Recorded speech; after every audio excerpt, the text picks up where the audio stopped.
राजस्थान में मिलावटखोरों के खिलाफ शुद्ध आहार मिलावट पर अभियान जारी है और इसी क्रम में खाद्य सुरक्षा विभाग ने अजमेर में एक हलवा फैक्ट्री पर छापा मारा, जहां फूड सेफ्टी टीम ने मिलावट की आशंका पर 300 किलो सोहन हलवा और तेल की 16 पीपे जब्त की।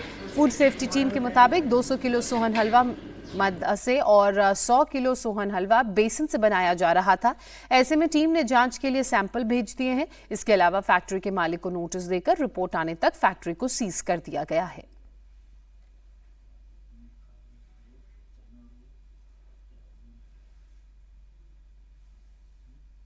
खाद्य सुरक्षा दल बोराज गांव में बिल्कुल तलहटी के नीचे पहाड़ के ऊपर एक गायत्री सोन हलवे के नाम से यहाँ पे फैक्ट्री मसाला ये इसका अपना सोन हलवे का निर्माण कर रहे थे, जिसमें ये मैदे से और बेसन से, तो जिसमें जिस तरह का ये एक तो इन्होंने बताया यहाँ पे निर्माण में कि भी पाम ऑयल का उपयोग कर रहे हैं, लेकिन यहाँ पे जो पीपे हमें मिले हैं जो करीब 18 पीपे हैं जो जिनमें कहीं पे भी कोई अंकन नहीं है किसी भी प्रकार की कि भाई कौन सा तेल है ये, तो एक तरह से वो संदिग्ध तेल हो गया कि भाई किस प्रकार की तेल है, जो कि वो हो सकता है कि कोई मिलावटी तेल है किस तरह का, तो इसके लिए उसका एक नमूना लिया गया है। साथ ही यहाँ पर जो सबसे डिफेक्टिव बात ये लगी कि यहाँ पे जो मूंगफली है उसके ऊपर कलर करके और उसको एक पिस्ते का रूप दिया जा रहा था, जो कि जो कलर स्वास्थ्य के लिए बहुत ही हानिकारक है और इस तरह का मिलावटी या कलर मिलाकर कोई भी खाद्य पदार्थ बेचना अपराध है। तो इसीलिए हमने यहाँ पे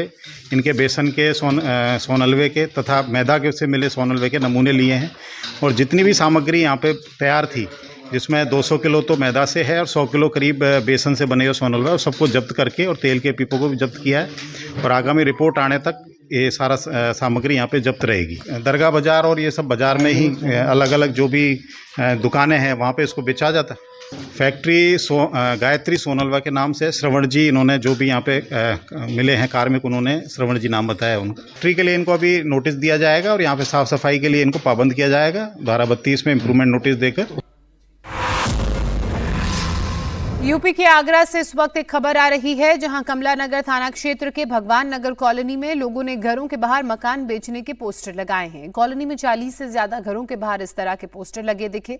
स्थानीय का कहना है कि यहां दबंग युवकों के डर से दहशत का माहौल बना हुआ है और आरोप ये भी है कि कुछ मुस्लिम लड़के आए दिन लोगों से बेवजह मारपीट करते हैं, गाली गलौज करते हैं, जिससे कॉलोनी के लोग बेहद परेशान हैं। मुस्लिम युवकों पर पीड़ितों को धमकाने का भी आरोप है, जिससे मजबूर होकर लोगों ने मकान बेचने का फैसला किया। घरों के बाहर पोस्टर लगाए। लोगों की मांग है कि अब इन दबंगों के खिलाफ कड़ी कार्रवाई की जाए। इन लोगों ने बहुत ही ज्यादा आतंक मचा रखा है। ये आतंक आज से नहीं, 10 साल से इनकी कहानी चल रही है, लेकिन इन्होंने कल तो कुछ ज्यादा ही बदतमीजी पेश कर दी है, खासतौर से मेरे साथ कि मैं अपनी बालकनी में खड़ी थी, ये सारे आम गंदी गंदी गालियां दे रहा था। गालियों की भी लिमिट नहीं थी, इसकी लैंग्वेज हद से पार हो चुकी थी और गालियां बकते बकते मेरे घर के अंदर घुस आया और मेरे पे हमला करने की इसने कोशिश की। सर, मुझे किसी भी तरह से इससे सुरक्षा नहीं नजर आ रही है और मैं प्रशासन से यही चाहूंगी कि कड़ी से कड़ी सख्त कार्रवाई करके इसे यहाँ से निकाला जाए। पिछले भी कई बार ये लोग उधम दंगा कर चुके हैं। आए दिन ये बड़ियों को गाली बकते हैं, बुरी बुरी भद्दी महिला को गाली बकते हैं, बदतमीजी करते हैं, लूटपाट करने का प्रयास करते हैं। एक बार तो ये मुझ पर भी हमला कर चुके हैं। यहाँ के क्षेत्र के लोगों ने मुझे बचाया, नहीं तो मुझे भी ये जान से मार देते। और कल जब ये एक विवाद आया घर के अंदर, उस घर के अंदर घुसे, लूटपाट करे, एक महिला के संग बदतमीजी करी। मामले की जानकारी मिलते ही पुलिस मौके पर पहुंची, स्थानीयों को समझाया, कड़ी कार्रवाई का भरोसा दिया। पुलिस के मुताबिक आपसी विवाद से जुड़ा ये पूरा घटनाक्रम है। दोनों पक्षों से बातचीत की गई है और समझौता भी करा दिया गया है। थाना क्षेत्र कमला नगर के मोहल्ला भगवान नगर में शनि पुत्र शहजाद द्वारा गोविंद प्रसाद गर्ग के परिजनों के साथ मारपीट की गई थी, जिसके संबंध में वादी की तहरीर पर थाना कमला नगर पर सुसंगत धाराओं में अभियोग पंजीकृत करते हुए आरोपी शनि को तत्काल गिरफ्तार कर उसे जेल भेज दिया गया। इस घटना के विरोध स्वरूप कुछ लोगों ने अपने घरों पर मकान बेच कर जाने संबंधी पोस्टर चस्पा किए थे, जिसके संबंध में दोनों पक्षों से वार्ता की गई। दोनों पक्षों को समझाया बुझाया गया तो दोनों पक्ष आपस में राजी खुशी से रहने को तैयार हैं और जानकारी करने पर पाया गया कि शनि पुत्र शहजाद अपने मामा के घर पे रहता था। उस घर की वास्तविक मालकिन सितारा बेगम है फिलहाल मौके पर शांति बनी हुई है और जिन लोगों ने अपने घरों पर पोस्टर चस्पा किए थे उन सबने अपने पोस्टर हटा लिए हैं।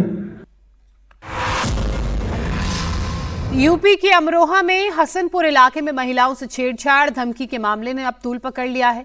गाजियाबाद के लोनी विधानसभा से नंद किशोर गुर्जर अमरोहा पहुंचे और पीड़ित परिवारों से मुलाकात कर भरोसा दिलाया कि कार्रवाई की जाएगी। आरोप है कि आरोपियों के खिलाफ पुलिस ने एफआईआर दर्ज नहीं की है और ऐसे में मुकदमा दर्ज करने में देरी पर बीजेपी विधायक ने नाराजगी जताई। विधायक ने मामले को बेहद गंभीर बताते हुए कहा कि इंस्पेक्टर का बयान गैर जिम्मेदाराना है। उन्होंने आरोप लगाया कि जिस मोबाइल से महिलाओं के वीडियो बनाए गए थे उसी में मौजूद वीडियो एक सिपाही ने डिलीट कर दिए। ऐसे में अब अगर मामले में सख्त एक्शन नहीं हुआ तो मुख्यमंत्री से इसकी शिकायत की जाएगी। एक बहन के साथ एक खोखा रख लिया, रास्ते में अतिक्रमण कर लिया, कब्जा कर लिया और वहाँ से जो भी महिला निकलती है सारे के सारे मुस्लिम लड़के वहाँ बैठे रहते हैं, बदतमीजी करते हैं। तो सारी बहनों ने कहा है और जब उनके पति के साथ जा रही थी ये जो हमारी बहन जिसके साथ छेड़छाड़ हुई, छेड़छाड़ सबके साथ होती थी, लेकिन उन्होंने जब बदतमीजी की और वीडियो बनाने लगे तो विरोध करने पे उल्टा रॉड लेके मारने के लिए भागे। वो तो वहाँ एक भाई ने उनको बचा लिया। इसके लिए पुलिस को एफआईआर 3 दिन पहले दी, अभी तक उस पर दर्ज नहीं हुई। तो इंस्पेक्टर का जो बयान था बहुत गैर जिम्मेदाराना था, मतलब सोच नहीं सकते आप। उन्होंने कहा कि इसमें कोई छेड़छाड़ नहीं हुई। ये सारी बहनें कह रही हैं जो सब संभ्रांत परिवारों की बहनें हैं। पुलिस प्रशासन के सर्च ऑपरेशन और अपील के बावजूद चाइनीज मांझा लोगों की जान के लिए अभी भी खतरा बना हुआ है। उत्तर प्रदेश की राजधानी लखनऊ में चाइनीज मांझे से गला कटने की वजह से युवक की मौत हो गई। खाला बाजार थाना क्षेत्र के हैदरगंज ओवरब्रिज पर ये घटना घटी, जहां युवक बाइक से जा रहा था। तभी ओवरब्रिज पर चाइनीज मांझा उसके गले में फंस गया और वो गिर गया। खून से लथपथ बाइक सवार लोगों की नजर में आया तो लोगों ने उसे अस्पताल में भर्ती कराया, लेकिन इलाज के दौरान उसकी मौत हो गई।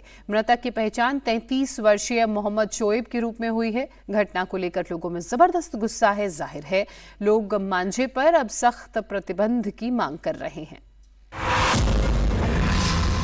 बिहार से खबर आ रही है, जहां अश्लील गाने बजाने वालों की अब खैर नहीं होगी। होली के त्योहार से पहले डिप्टी सीएम सम्राट चौधरी ने कड़ी कार्रवाई के आदेश दिए हैं।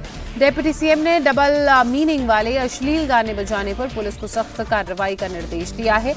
इन निर्देशों के मुताबिक सार्वजनिक स्थानों पर अश्लीलता फैलाने वालों पर एफआईआर दर्ज की जाएगी। डिप्टी सीएम ने सभी जिले के पुलिस अधिकारियों को विशेष अभियान चलाने के भी निर्देश दिए हैं। सम्राट चौधरी के मुताबिक बस, ट्रक, ऑटो रिक्शा या सार्वजनिक स्थानों पर अश्लील और डबल मीनिंग वाले भोजपुरी, मगही, मैथिली या दूसरी भाषाओं के गाने बजाने पर कड़ी कार्रवाई की जाएगी। इस आदेश का पालन नहीं करने वालों को जेल की हवा भी खानी पड़ सकती है। सम्राट चौधरी ने कहा कि सार्वजनिक तौर पर बजने वाले अश्लील गानों से समाज व बच्चों पर बुरा असर पड़ता है। अश्लील गानों से न केवल महिलाओं की सुरक्षा और गरिमा को ठेस पहुंचती है, बल्कि समाज में फूहड़ता को भी बढ़ावा मिलता है।